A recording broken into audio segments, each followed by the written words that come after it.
Selamat sore Bapak Ibu dan rekan-rekan semuanya. Assalamualaikum warahmatullahi wabarakatuh. Salam sehat dan salam sejahtera untuk kita semua.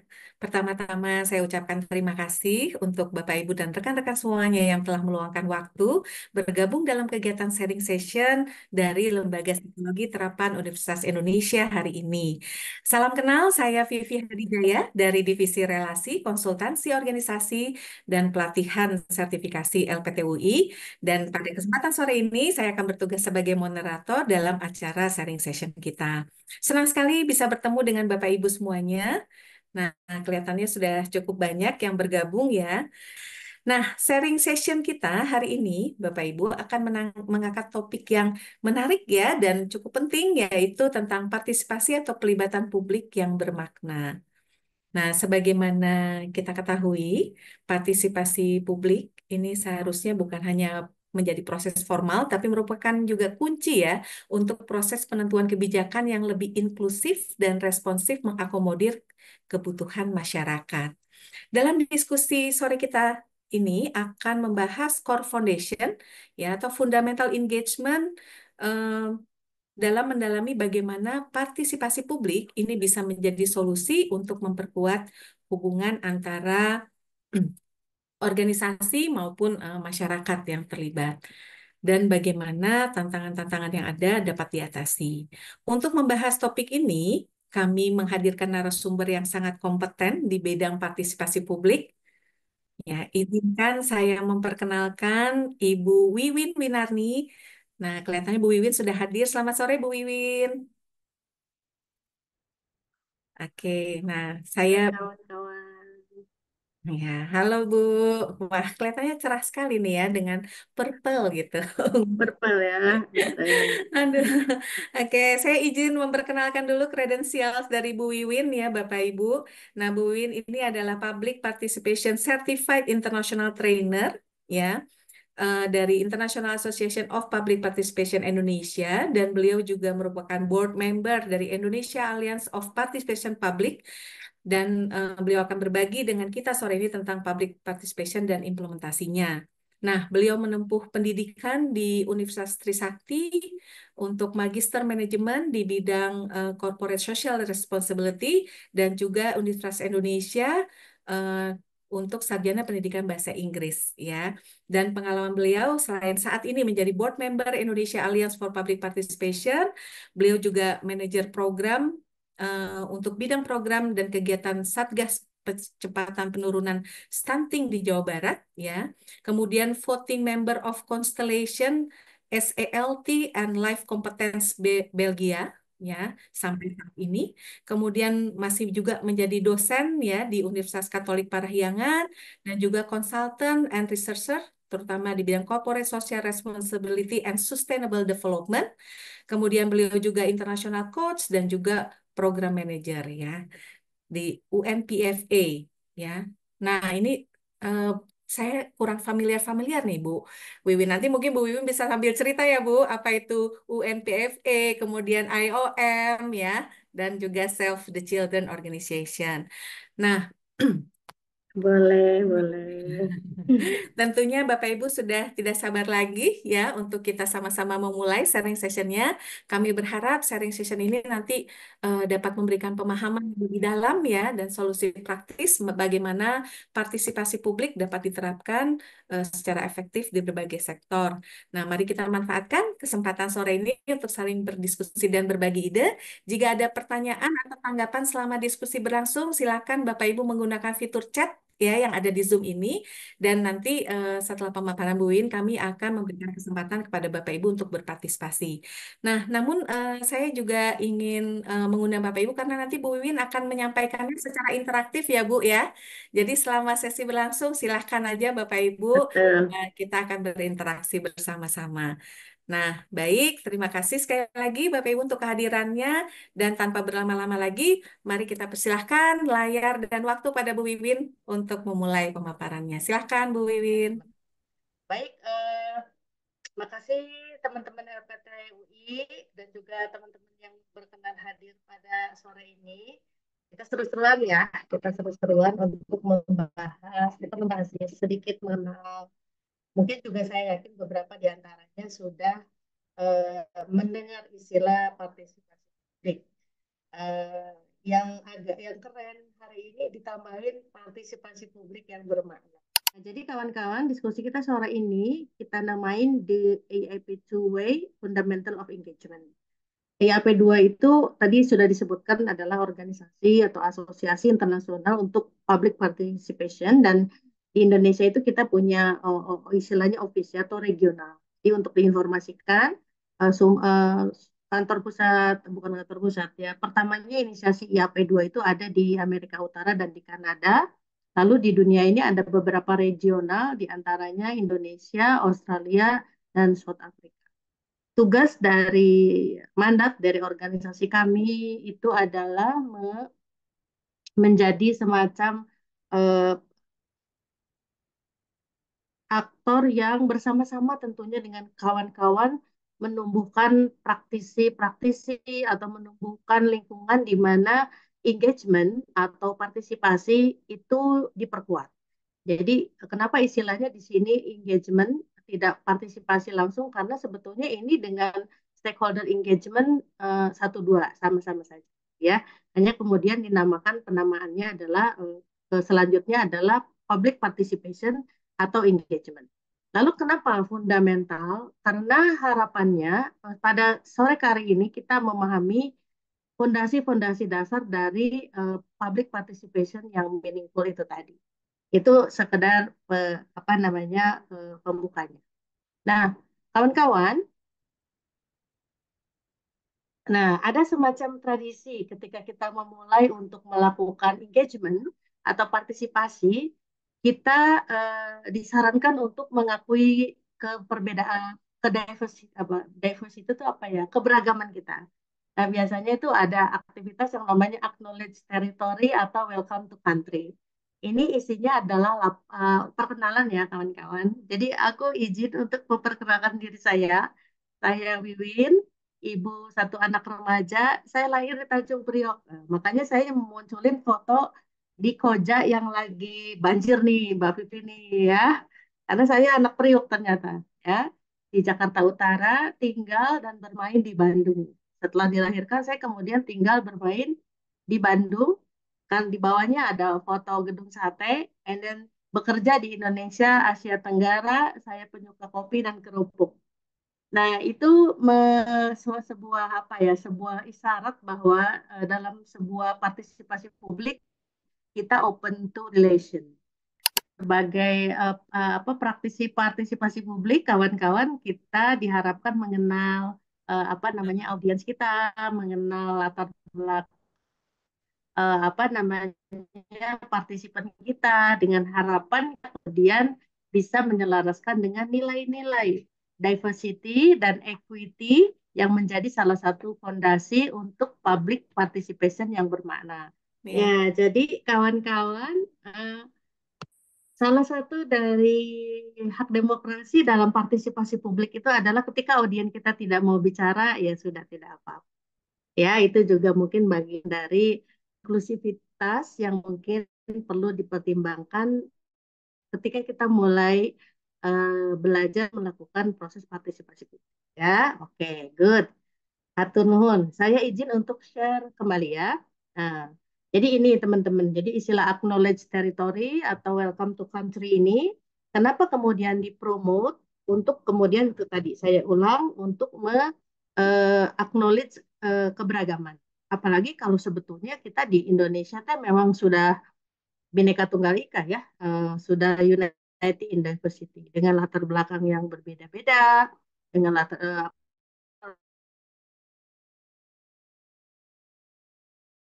pendidikan, budaya, kultur, dalam melakukan partisipasi publik bermakna, eh, mengetahui latar belakang dari partisipan kita menjadi salah satu keharusan. Termasuk juga kita pada saat yang sama ketika acknowledging teritori ini adalah merecognize hidden population, ya, hidden population. Nah, contoh seperti contoh, kebetulan saya banyak bekerja di isu kesehatan reproduksi contohnya. Dengan UNFPA itu, Badan PBB yang mandatnya adalah untuk memastikan bahwa setiap individu berharga dan memiliki hak yang sama untuk mendapatkan layanan kesehatan reproduksi. Nah, biasanya negara kita bekerja di isu kesehatan reproduksi itu untuk pasangan yang menikah gitu ya. Nah, untuk pasangan yang belum menikah dan secara seksual aktif, itu negara belum memiliki sistem apa namanya sistem yang cukup memadai. Oleh sebab itu, negara bekerja dengan NGO, dengan yayasan, dengan apa namanya organisasi non masyarakat non pemerintah lainnya untuk memastikan bahwa kebutuhan dari hidden population itu bisa terpenuhi. Kurang lebih seperti itu, kawan-kawan maknanya. Dan satu lagi juga, ketika kita kemudian di kultur masyarakat yang memiliki panggilan atau pronouns, biasanya setelah nama itu disebutkan ya, misalnya Wiwin, she, dalam kurung she atau they, gitu ya. Nah, kebetulan kan di Indonesia kita mengenalnya Bapak, Ibu, Mas, Mbak, gitu ya. Sehingga kemudian kita sudah apa namanya diberi isyarat oleh si pemilik nama itu, dia ingin dipanggil seperti apa. Nah, sambil berjalan waktu juga awalnya saya merasa, oh begitu ya maksudnya gitu. Karena beberapa hidden population atau misalnya publik yang memiliki kepentingan terhadap proses pengambilan keputusan, karena dia adalah kelompok masyarakat minoritas yang tidak dikenal sebagai majority public, itu kemudian kita tidak bisa grab, kita tidak bisa engage. Itu sebabnya kenapa menjadi penting prinsip-prinsip mengenal latar belakang dari orang. Baik, kawan-kawan kalau misalnya ada pertanyaan boleh ditanya langsung ya. Nah, berikutnya, nah boleh nih di chat box nih, ayo Mas Mbak, Ibu Bapak melihat gambar ini, apa yang ada di dalam benak kawan-kawan? Nah, boleh dong ditulis di chat box dong, Ya, ya. silahkan teman-teman. Dengan melihat gambar yang sekarang sedang tampil di layar, apa yang terlintas di pikiran teman-teman? Silahkan dituliskan. Kelelawar, Lawar. rumah gadang. Langsung kepikiran rakyat sekitar Iya, istana tidak ibu diperhatikan. kota Ya. baru. Vira, Ibu kota baru, terburu-buru. rumah gadang. Kosnya besar. Menarik ya Mbak Pipi ya. Ya, Stadion. yang dilihat Benar. sama, tapi ternyata yang ada di benak tuh berbeda-beda ya, Bu Iwin. Exactly, exactly. Betul, betul banget. Ayo silakan teman-teman. Megah, benar Mbak Monica. Aku sepakat Mbak. Terima kasih responnya kawan-kawan. Nah ini adalah suara publik. Mewakili alam semesta yang ada di dalam pengalaman hidup kita masing-masing, ya kan? Jadi eh, itu hal yang apa ya sensitivitas yang mulai harus kita latih gitu. Jadi betul, walaupun satu gambarnya macam-macam persepsinya. Nah, lanjutkan pertanyaannya dijawab Mas Mbak Ibu Bapak Abang Mbak Teteh. Ah, teman-teman pernah nggak mendapat sosialisasi atau membaca terkait dengan IKN atau diundang oleh pihak manapun untuk membicarakan, mendiskusikan hal-hal yang berhubungan dengan IKN? Silakan. Oke, waduh Mbak Fitri paling cepet nih ya, nggak pernah, tidak pernah, belum, Saya jawabnya belum. Optimis belum. mau diundang itu. Amin ya Allah. Mengisi survei, oke, Iya. oke. Oh, Mbak Betty ada yang mengisi survei tentang Iya, IKN. Oke. baik. Boleh dong kita undang Mbak Betty, Mbak. Boleh dong Mbak sharing sama kita tentang apa namanya survei yang telah Mbak isi. Boleh, biar jadi pelajaran juga buat kawan-kawan. Monggo Mbak, Iya, Silakan Mbak Betty. salam kenal Ibu semuanya. Itu salam kenal Mbak Betty. surveinya iseng-iseng gitu ya, dikirim sama teman saya, nggak tahu dari mana gitu. Mhm. Isinya tentang bagaimana sikap kita terhadap pemerintah sekarang yang apa membuat itu ya IKN ya. Terus lama-lama pertanyaannya ya tentang kos, terus tentang pajak gitu ya, terus ujung-ujungnya tentang apa ya Mhm. mengarah ke partai lah apa akhirnya saya jawabannya aduh ini kok mengarah ke politik gitu ya Itu sih Baik, Bu, pengalaman saya mengisi survei itu. Jadi ya, iya. eh, ya kepikiran juga akhirnya terbuka yang saya tadinya, oh IKN cuman apa yang melihat bentuknya megah gitu ya. Terus ya lama-lama ya berpikir gue itu biayanya berapa. Terus kesininya kayaknya akan dibebankan pajak banyak gitu ya. Gitu tapi nggak tahu ya, itu kayak bukan urusan saya, tahu walaupun ke sini kayak dampaknya kena juga nih gitu Bu. Betul banget Mbak Betty ya. Jadi teman-teman, ketika ini masuk ranah publik, ketika kita kemudian tidak berpartisipasi di dalamnya, itu akan berdampak kepada kehidupan kita, gitu ya. Jadi kita akhirnya tidak bisa tidak peduli, gitu ya. Sehingga menjadi penting kita mendorong menjadi bagian dari komunitas, bukan komunitas ya, partisipasi publik di Indonesia. Mungkin dari 30 rekan-rekan yang hadir pada saat ini, nanti ke depan akan semakin termotivasi menjadi bagian aktif dari partisipasi publik. Baik, untuk spill aja nih ya, spill aja ya. Biaya IKN itu 480 triliun something. Ketika di compare dengan Putrajaya Malaysia itu 167 triliun something. Ya itu apa namanya informasi yang akhirnya kan kita jadi sebagai masyarakat sipil mencari ya, dan karena apa namanya sekarang akses informasi itu mudah, jadi sebetulnya untuk mendapatkan informasi itu lebih mudah. Baik, ini Nah, kawan-kawan. Why public participation? Tadi Mbak Mbak Betty sudah spill nih. Oh ternyata nanti pajak ya. Saya tadinya nggak terlalu peduli juga, tapi ketika pajak-pajak yang dibebankan sama kita, oh kita juga harus bersuara gitu, harus menyampaikan.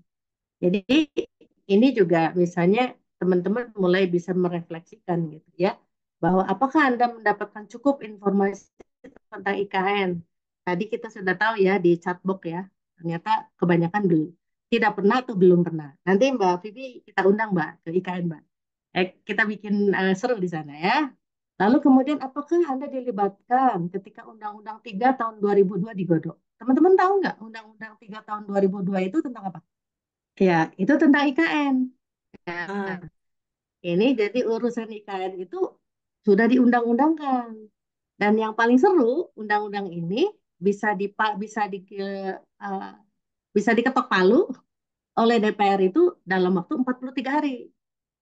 Ya, dan yang serunya, apakah Anda tahu bahwa undang-undang IKN itu sudah direvisi bahkan sebelum 1 tahun, ya kan gitu.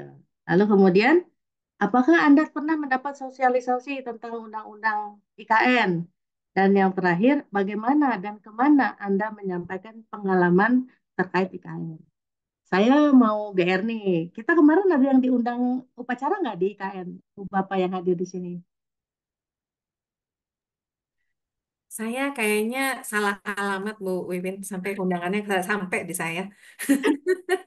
Ya, Mas Mbak yang lain ada nggak yang kemarin diundang? Tidak ada. Oke, tidak ya. Ya itu tadi. Jadi kenapa sih eh, Teh Wiwin atau Bu Wiwin atau Mbak Wiwin ngambil contohnya IKN sengaja aja biar yang lagi apa ya yang lagi hot gitu ya, yang lagi kita semua peduli banget gitu bahwa ternyata kita menyadari eh, sebagian besar dari kita masyarakat Indonesia itu tidak terlibat dalam proses penyusunan eh, apa namanya undang-undang ini gitu ya, apalagi boro-boro memberikan masukan untuk desain IKN-nya gitu ya. Sementara untuk beberapa negara yang sudah cukup maju, ketika misalnya suatu daerah hendak membuat taman baru atau membuat jalur baru, itu dia mengkonsultasikannya dengan masyarakat. Kita masih jauh dari harapan, tetapi mulai saat ini dan selanjutnya, mari kita work hand in hand gitu ya, untuk menjadi satu dari sekian banyak atau sedikit orang yang mulai kemudian sama-sama menyadari bahwa partisipasi publik itu adalah hak dasar dari warga negara yang hidup di alam demokrasi. Itu yang kemudian perlu kita sama-sama eh, eh, berpartisipasi di dalamnya dan terutama mengetahui dengan pasti apa sih dan bagaimana agar kita bisa partisipasi publik secara bermakna. Termasuk juga kemarin teman-teman demo ke teman-teman mahasiswa melakukan demo untuk menggagalkan upaya penggagalan keputusan MK itu juga salah satu bentuk partisipasi publik yang luar biasa apa namanya hebat ya. Sehingga kita suara kawan-kawan mahasiswa dan atas doa dan dorongan kita semua yang tidak berkesempatan ikut ke jalan bisa mempengaruhi kebijakan. Ya. Itu kawan-kawan. Nah, ini ini kita rumah saya ini kalau sore rame. Jadi ada suara-suara. Jadi kenapa kemudian ya, YP2 diundang oleh LPTUI? Terima kasih kawan-kawan LPTUI bahwa kita menjadi bagian dari masyarakat masyarakat sipil untuk mendorong apa namanya mendorong partisipasi publik di Indonesia. Malah ada orang kerja ya. Suaranya kan mengganggu tidak ini? Tidak terdengar, Bu Wiwin? Aman. Oke, baik. Oke. Nah, jadi kenapa kita perlu belajar tentang partisipasi publik? Nah, kalau teman-teman coba kita lihat salah satunya di sebelah kiri, jangan sebelah kiri dulu ya. Ini kita ada kinerja keberlanjutan perusahaan melalui penerapan ESG. Kalau teman-teman mendalami tentang sustainability, hari-hari ini dialog praktisi yang bergerak di isu-isu lingkungan, sosial dan tata kelola itu sangat apa ya, sangat hangat di mana di dalamnya partisipasi stakeholder atau stakeholder engagement menjadi prasyarat utama agar sustainability sebuah organisasi itu bisa terlaksana, bisa dicapai. Oleh itu sebabnya banyak para pihak, bahkan yang sudah posisinya sudah senior dalam arti CEO, senior manajer, direktur, itu mendalami partisipasi publik. Kenapa? Karena dia ingin berdialog dengan stakeholdernya. Kenapa organisasi perlu berdialog dengan stakeholdernya agar berkelanjutan? Nah, contoh misalnya, kita di rumah, Nyun Sewu ya, saya ngambil contohnya yang sudah menikah. Misalnya kita sudah menikah atau misalnya Cindai, nah Cindai. Masih gadis ya, saya promosi Cindai ini. Cindai di rumah kan ada bapak, ibu, nenek, itu kan stakeholdernya ya. Ada tukang sayur, ada mas-mas galon, ya kan, ada tukang gojek, itu adalah stakeholdernya teman-teman. Kearifan kita mengengage stakeholder kita akan mendapatkan return berupa hal yang baik, yang sama. Nah, terkait dengan kebijakan publik, kenapa kita harus mengengage, harus menginisiasi sebuah perhelatan partisipasi publik agar publik mau buy-in, agar publik mau mendorong. Misalnya kayak kasus IKN, sekarang IKN mangkrak, mungkin masyarakat Indonesia nggak peduli-peduli teuing gitu ya, nggak peduli-peduli amat. Toh saya juga tidak pernah dilibatkan. Tapi kemudian pengalaman Mbak Betty tadi menyeratkan kita at the end kita akan ketempuhan juga. Kenapa? Karena itu akan dibebankan ke pajak gitu. Jadi ada saat di mana ketidakpedulian kita di awal dalam sebuah partisipasi itu akan return ke kitanya itu akan mengakibatkan kerugian dalam arti uh, sustainability, keberlanjutan. Sustainability itu bisa jadi dari sisi keuangan, dari sisi kesehatan mental, kesejahteraan, dan lain-lain. Nah, terkait dengan gambar ini Ibu satu ini ya di pinggir ya, ini di Gunung Puntang kawan-kawan. Beberapa waktu lalu saya dengan salah satu organisasi AMF itu menjadi partnernya GIZ untuk flavoring budidaya kopi berkelanjutan dan berkeadilan. Di mana? Bagaimana caranya? Dengan melibatkan lebih aktif perempuan petani. Jadi tata kelola kopi pun sekarang harus mengandung aspek partisipasi. Kenapa? Karena ketika perempuan terlibat dalam budidaya kopi, maka dia akan berkelanjutan. Ketika berkelanjutan, maka equity, keadilan itu akan terpenuhi.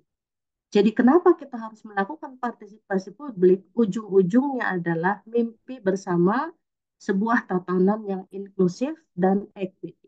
Itu kawan-kawan terkait dengan partisipasi. Nah, kita lanjut ya. Oke, saya mau tanya lagi di chatbox. Kawan-kawan, ketika kawan-kawan mendengar istilah partisipasi publik, apa yang ada di dalam benak kawan-kawan? Boleh dong di chatbox.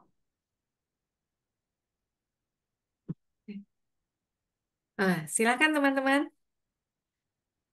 Nah, ini buat saya juga istilah yang baru nih Bu Wiwin. Iya, ya, ya, Mbak. Boleh nanti di-sharing, Mbak. Oke.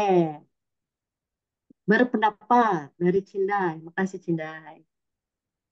Silakan Silakan. teman-teman. Iya, ide, Ide. hak semua orang. Oke, Oke. makasih Pak Peter. Pendapat. Ide ya, betul. Oke. Apa yang ada dalam benak teman-teman ketika mendengar istilah partisipasi publik? Demokrasi, betul banget, Mbak. Mm-mm. Mengkaji opini. Oke, Hmm. that's right.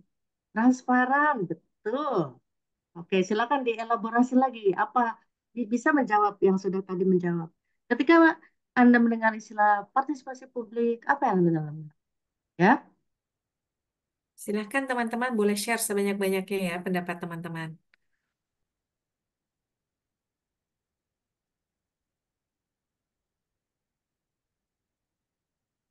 DPR. Benar, Mbak. Ya, DPR. Kak Linda nih. Silakan. Boleh dong kita undang Mbak Linda sebelum sambil kita nunggu kawan-kawan yang lain. Nanti mungkin ketika Mbak Linda menyampaikan gagasannya, jadi yang lain terpantik ya. Boleh ya Mbak Linda? Mbak Linda Kenapa? nih yang tadi menjawab Halo, demokrasi. halo Ibu, maaf saya off cam Bu. Mangga, mangga Tidak Mbak, apa-apa. silakan. Partisipasi publik, saya sih simpelnya adalah bagaimana publik berpartisipasi untuk baik mengambil keputusan atau bikin undang-undang gitu ya. Jadi bagi saya itu salah satu demokrasi gitu. Terus eh, kan kita ada banyak ya masyarakatnya gitu, nggak mungkin dong satu-satu didengerin gitu. Makanya butuhlah kita Dewan Perwakilan Rakyat yang namanya DPR kalau disingkat. Itu sih Bu yang saya pahami. Iya, betul banget Mbak, betul banget. Jadi memang yang namanya partisipasi publik itu harus di-arrange, harus dilembagakan, harus ada upaya sengaja. Karena betul tadi, nggak mungkin kita nanya satu-satu ya. Nah, makanya nanti ketika nanti teman-teman berminat untuk mendalami tentang partisipasi publik, kita juga akan ada sesi khusus membahas tentang public, stakeholder, right holders, gitu ya, hidden people dan sebagainya. Oke, silakan Mas Mbak, yang lain ada yang mau menambahkan di samping tadi yang sudah disampaikan ini, ide ya, yang menyebutkan ide juga boleh nih, Mas Alif boleh dong Mas di sharing kenapa sih nulis ide, Mas? Silakan Mas Alif.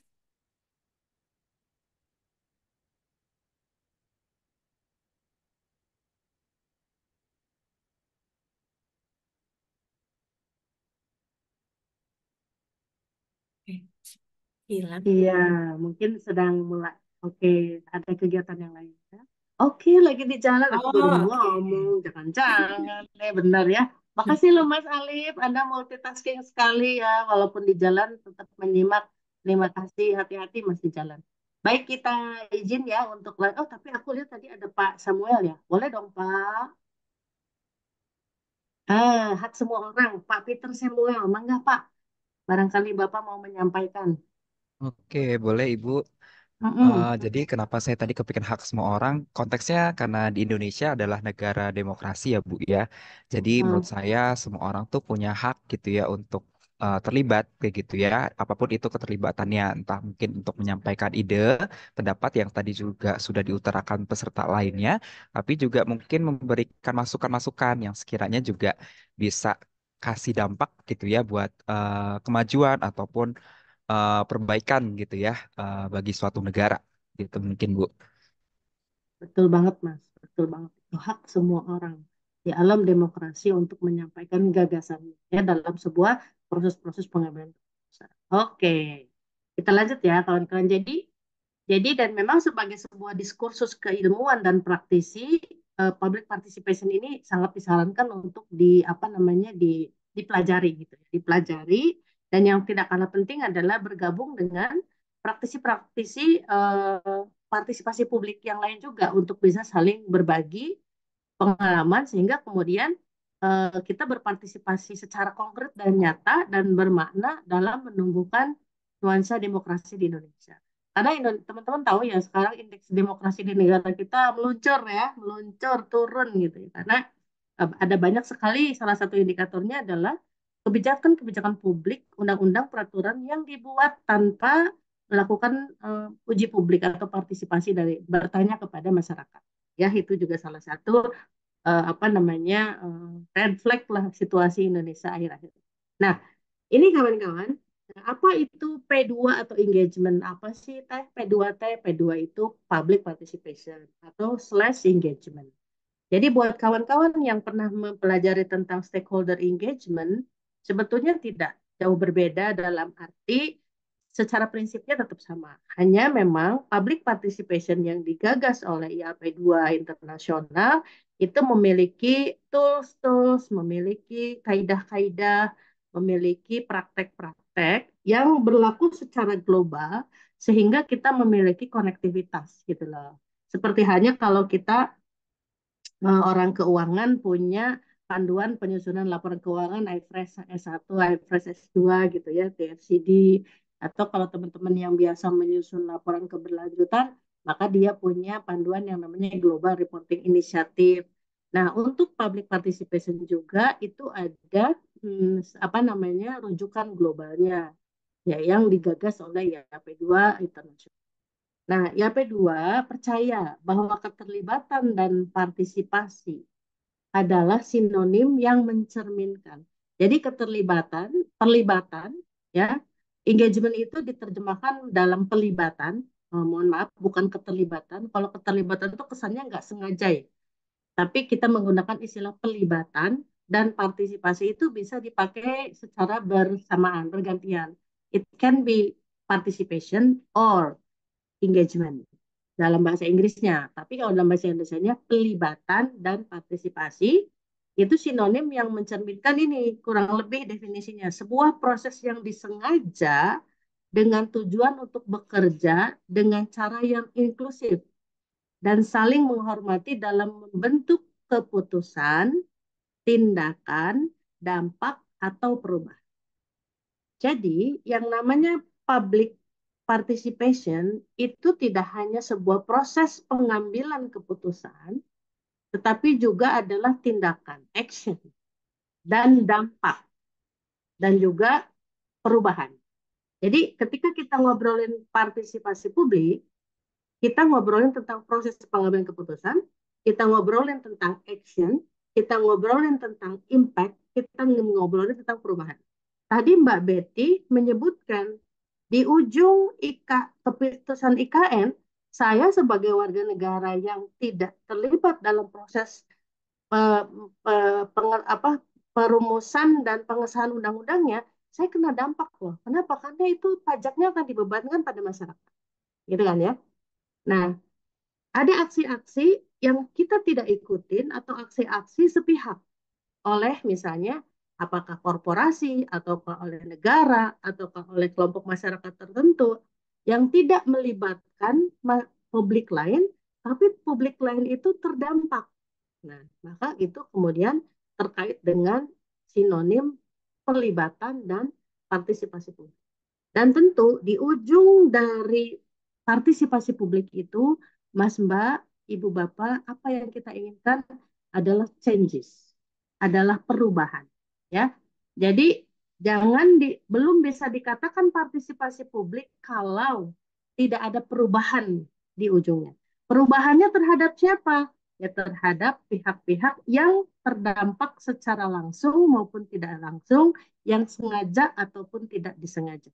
Jadi luas sekali padanan. Ya. Boleh ada yang mau yang disampaikan dulu terkait dengan ulasan singkat tentang makna dari partisipasi dan engagement ini? Sudah jelas? Kalau sudah jelas, mohon bantuan untuk mengirim emoticon, mau pakai jempol, mau pakai hati, yang teman-teman yang bisa. Oke, makasih Mas Ali, Cinda. Teman-teman lain boleh dong yang bisa akses ke emoticon di layar HP atau laptopnya untuk memastikan bahwa proses kita juga partisipatif, orang Sundanya Nah, partisipatif. ada yang ngasih jempol, ada yang kasih menyala. Menyala, bangku, mbakku, hatur nuhun, siap ya. Nah, itu ya kawan-kawan. Nah, lalu ini adalah, nah, ya mitos dan salah kaprah. Jadi seperti yang kita sebutkan tadi, kayaknya aku sudah melakukan pelibatan publik deh, tapi kok hasilnya gini-gini aja ya. Tuh, mitos atau salah kaprah. Kayaknya stakeholder-nya udah diundang deh, tapi kok yang datang itu-itu aja ya. Jadi dalam partisipasi publik juga ada mitos dan salah kaprah. Di antaranya ini, ya, ketika kita meminta masukan dari peserta, maka kita harus melakukan semua yang mereka katakan pada kita. Ya, itu termasuk dalam mitos atau salah kaprah dalam partisipasi publik. Ya, teman-teman boleh nggak? Ada nggak yang mau sharing? Boleh di unmute atau boleh type juga, kayaknya unmute ya. Kira-kira menurut bayangan teman-teman, salah kaprah atau mitos dalam partisipasi publik itu apa ya? Boleh ya, mau di unmute, bicara langsung ataupun dalam chat. Nah, ini salah satu mitosnya nih, bahwa ketika kita nanya sama audiens, sama peserta sebuah sebuah inisiatif partisipasi publik, kita sebagai orang yang mengundang harus melakukan semua yang mereka katakan pada kita. Itu mitos. Itu tidak seperti itu yang namanya partisipasi. Boleh kawan-kawan? Ada yang berkenan untuk sharing?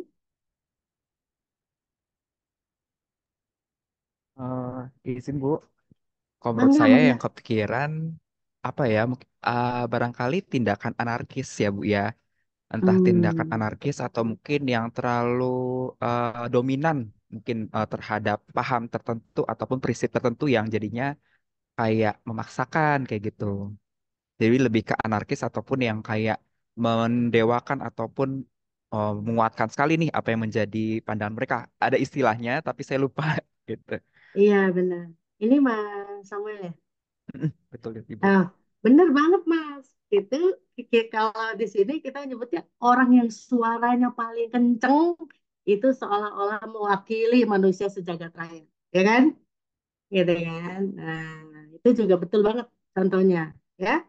Jadi apa namanya yang tadi disampaikan oleh Mas Samuel itu betul sekali, ya. Nanti kita akan ketemu dengan istilah itu. Atau misalnya topiknya terlalu teknis untuk dipahami orang gitu loh. Bahwa publik itu kan yang tadi saya bilang apa namanya bermacam-macam latar belakangnya. Nah, ketika kita mencoba untuk melakukan partisipasi publik, tapi topik yang dibahasnya itu terlalu teknis, itu juga salah kaprah, kawan-kawan. Jadi kita mungkin kalau ini mah namanya dialog pakar ya, bukan public participation. Jadi jangan sampai kita mengundang orang tujuan pelibatan publiknya itu enggak jelas sehingga orangnya kemudian yang diundang tidak memenuhi persyaratan ya. Lalu yang berikutnya adalah nah ini. Ya udahlah, ini partisipasi publik juga kok. Kita cukup berkonsultasi dengan pemangku kepentingan utama, pemangku kepentingan utama untuk isu-isu penting saja. Ini juga salah kaprah. Karena apa?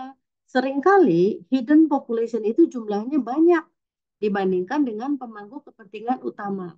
Ya, contoh aja, kita di organisasi misalnya, di LPTUI, yang namanya direktur kan cuma satu, ya kan?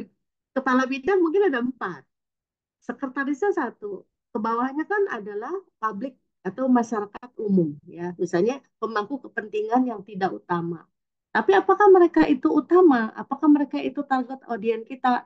Oh ya, tentu sesuai dengan tujuan pelibatan publiknya itu sendiri. Ya, itu. Nah, ini yang tadi Mas sampaikan. Bahwa suara yang paling keras mencerminkan pandangan semua orang. Ya, kalau dalam bahasa Indonesia itu adalah eh, apa ya Mas? Aku juga kepikirannya totem Mas Prototo ya, kalau kita nggak salah gitu ya. Jadi orang itu seolah-olah berbicara tentang eh, mewakili semuanya. Nah ini menarik nih exercise ini ya. Kalau kita coba cari lagi lebih banyak mitos dan salah kaprah, poin pentingnya adalah ketika aksi-aksi ini kita lakukan, ini itu ujung dari tujuan partisipasi publiknya tidak terlaksana, yaitu apa perubahan, gitu loh. Jadi ujung dari partisipasi publik itu adalah perubahan, perubahan ke arah tatanan yang inklusif dan equity, yang berkeadilan dan merangkul semua pihak.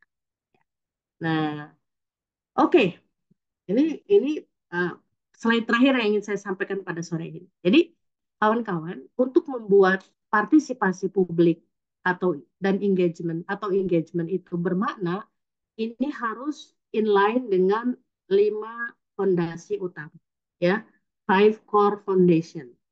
5 core foundation ini harus ada dalam sebuah perhelatan partisipasi publik. Yaitu apa? Value based, goal driven, decision impact, equity center, dan relationship focus. Penjelasannya seperti apa? Nah, saya tunggu Anda di workshop yang lebih kompleks, yang lebih lengkap. Itu dari saya, kawan-kawan. Nah, go or no go for P2 or engagement? Penasaran kan? Ayo belajar lebih seru lagi dengan apa namanya ya P2 Indonesia. Mbak Vivi, dari aku Oke. untuk sementara pemantik diskusinya sudah selesai. Boleh Floor is dong kita yours. kasih ini reaction, tepuk tangan ya buat Bu Wiwin pemaparannya. Jadi sekarang kayaknya lebih punya gambaran ya teman-teman tentang apa itu partisipasi publik ya. Nah, kita akan segera masuk ke sesi tanya jawab. Tapi kalau boleh saya recap sedikit tadi dari apa yang sudah Bu Win paparkan, di sini yang paling penting itu saya highlight adalah bahwa partisipasi publik adalah hak dasar setiap warga negara yang hidup di negara demokrasi. Ya, nah kenapa instansi, organisasi, perusahaan ini sangat perlu memperhatikan, menaruh perhatian ya pada partisipasi publik? Nah, karena setiap bisnis pasti berharap bisnisnya itu sustain ya, sustainability. Nah, kemudian juga instansi atau organisasi pemerintahan ini perlu memperhatikan partisipasi publik karena semuanya tuh membutuhkan dukungan ya.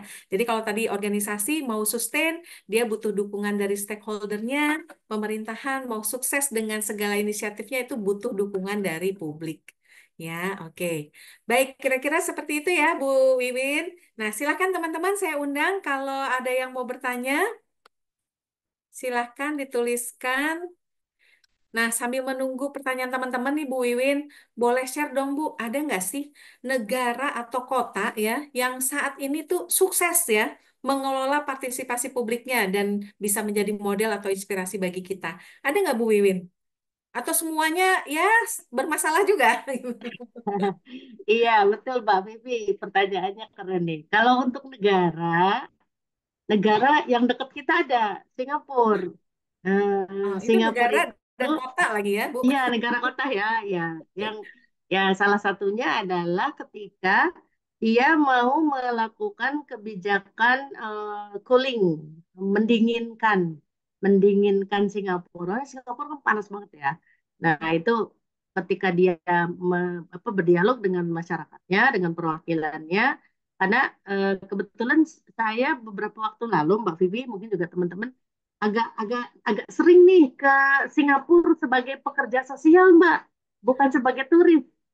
Oke. Jadi di sana itu di blok-blok tertentu tuh di bawah apartemen itu selalu ada ruang kayak kita mah gedung RW ya.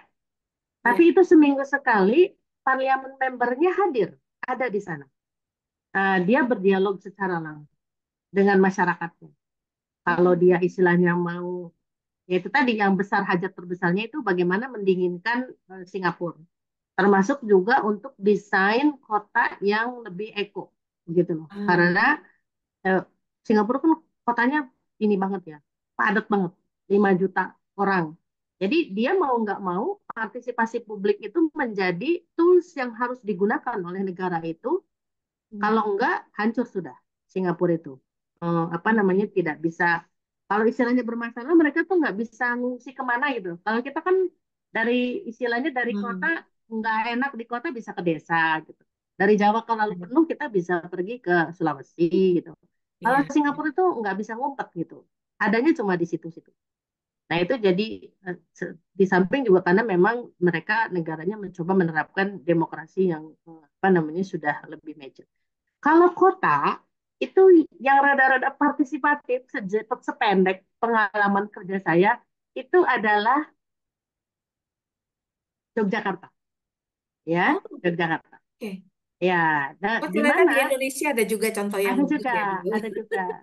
Betul, karena di Yogyakarta itu contohnya kawan-kawan saya yang kebaya itu keluarga waria Jogja yang sudah senior-senior itu sepuh-sepuh itu mereka selalu dilibatkan oleh wali kota Yogyakarta, pemerintahan wali kota Yogyakarta ketika mereka membicarakan isu sosial, isu penanganan penyandang masalah sosial kemasyarakatan. Hmm. Suara mereka selalu didengar karena mereka juga adalah pihak yang sangat aktif menjadi bagian dari pemerintah untuk menjangkau hidden population yang saya sebutkan tadi. Oke. Jadi ketika kemudian pemerintah atau misalnya uh, decision maker mengengage publik untuk isu-isu tertentu, stakeholdernya tepat, maka itu menjadi semacam premis keberlanjutan, keberhasilan. Kalau dia berharap changes, maka changes itu akan berlaku. Dan saya melihat itu di Jogja, ya, di Jogja. Oke. Oke, Itu, baik. Mbak, contohnya. Oke, baik-baik Bu Wiwin. Thank you ya Bu, sudah menginspirasi nih Singapura ya kalau dari negara, kemudian di Indonesia ternyata ada tuh kota yang sudah melibatkan apa menerapkan ya manajemen partisipasi publik yang cukup baik. Oke, nah ini udah ada pertanyaan nih Bu di chat dari Mas Samuel, Peter Samuel ya. Bagaimana cara membangun budaya yang dapat mendukung partisipasi publik, Bu? Mas Samuel ikut pelatihan, ikut workshop, Mas. Jawabannya apa, Mas? Ya, salah satunya relationship Ah, fokus. Tadi kan di foundation itu ada relation. Jadi, kenapa orang mau berpartisipasi atau kenapa orang tidak mau berpartisipasi? Itu juga bagian yang dikupas dalam partisipasi publik ala IAP2 itu. Jadi kita tahu alasan kenapa orang nggak mau berpartisipasi. Kenapa orang mau berpartisipasi? Apakah dia tidak mau berpartisipasi karena sibuk atau dia tidak percaya pada yang menggagas? Ya hmm, kan? Karena partisipasi itu ada yang kalau dalam dalam apa namanya konteks IAP2 partisipasi publik itu datang dari sponsor, datang dari decision hmm, maker, datang dari organisasi. Sementara kita di Indonesia itu sudah banyak memiliki evidence bahwa partisipasi itu datangnya dari community driven. Nah, seru nih, ya kan? Terkait dengan profil, saya sepil sedikit-sedikit. Nanti kita hmm. jawab di workshop. Mas Samuel, ayo kita Jadi diskusi banyaknya di justru sana. dari ini ya, didorong oleh komunitas ya, Bu Wiwin ya. Hmm, bisa juga Jadi begitu. community driven Ya, jadi maksudnya ya komunitas sebetulnya atau harus masyarakat. kawin, Oh, harus kawin. oke oke. Karena dari teori tata negara atau dari teori organisasi, policy itu kan adanya di decision maker. Kalau kita kan masyarakat istilahnya advokasi berbasis um, komunitas. Contoh yang seru lah adalah ketika COVID, masker. Coba bagaimana masyarakat, rakyat memiliki inisiatif memaskeri dirinya sendiri. Kan? Hmm, Ya, itu salah satu contoh public participation yang tidak bisa dibantah. Negara kan memiliki banyak keterbatasan, ya, pengetahuan, sumber daya, kebebalan juga beberapa pejabat publik gitu yang nggak melek, tapi masyarakat merasa yuk kita lakukan for the sake of our own. Jadi itu tadi. Jadi banyak sekali Mas faktor-faktornya dan ketika kita mengetahui kunci-kuncinya, maka kita akan bisa mempercepat tumbuhnya inisiatif partisipasi publik. Sementara gitu Mas Samuel Ya, jawaban saya. baik. Terima kasih Bu Wiwin. Ini Ya ada Mbak satu Meli, oke, pertanyaan lagi. ada pendapat Iya. join. Salam kenal Mbak Meli. Nah, ini ada pertanyaan dari Mbak Meli, Bu Wiwin. Nah, Mhm, ini sebagai warga negara ya yang care tentang partisipasi publik nih Mbak Meli bertanyanya ya. Saya sangat mhm. tertarik sekali dengan partisipasi publik. Apakah boleh di-share apa yang bisa dilakukan oleh masyarakat atau stakeholder ketika decision maker nampak tidak atau gagal melakukan partisipasi publik? Itu tadi yang saya sebutkan di antaranya bahwa masyarakat punya peran untuk melakukan community led advocacy, ya, community led advocacy. Karena partisipasi publik itu harus dibuat scopingnya, Mbak. Tidak boleh terlalu luas juga.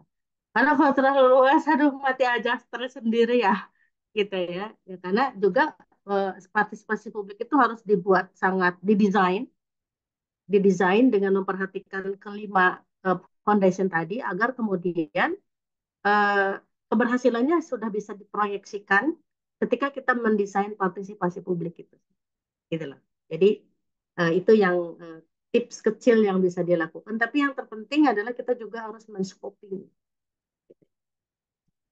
gitu.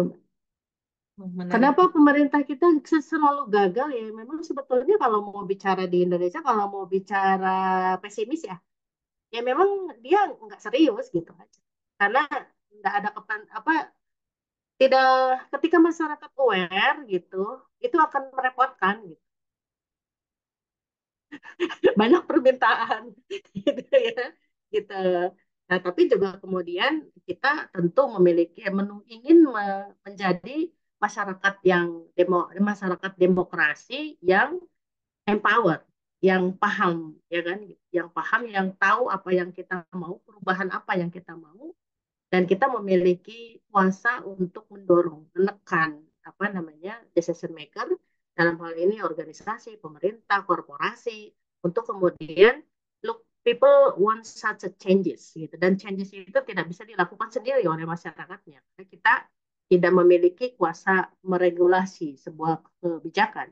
Karena tadi kan kalau Mbak Mary di awal ada definisi tentang pelibatan, ada proses pengambilan keputusan, ada aksi, ada impact, ada changes gitu loh. Jadi keempat itu bermain secara proporsional pada kosmisnya masing-masing. Seperti itu. Oke. Oke. Baik, gimana Mbak Meli? Cukup menjawab? Ya, cukup menjawab dan sangat seru sekali ya Bu Wiwin. Terima kasih untuk Ya, jawabannya. Ini semakin membuat kita sadar ya bahwa kalau perubahan itu jadi target utamanya harusnya partisipasi publik itu semakin penting untuk dilakukan. Kalau nggak dilakukan mungkin tidak mau berubah mungkin itu ya. iya, iya Ya. betul Mbak. Iya Sedih betul. sekali ya. Terima kasih Iya Bu betul. Wiwin, menarik sekali. Saya nanti kalau ada kesempatan ingin belajar banyak tentang Ya, tanggal partisipasi publik. 27 Mbak Meli, tolong dicatat. Siap. Ada.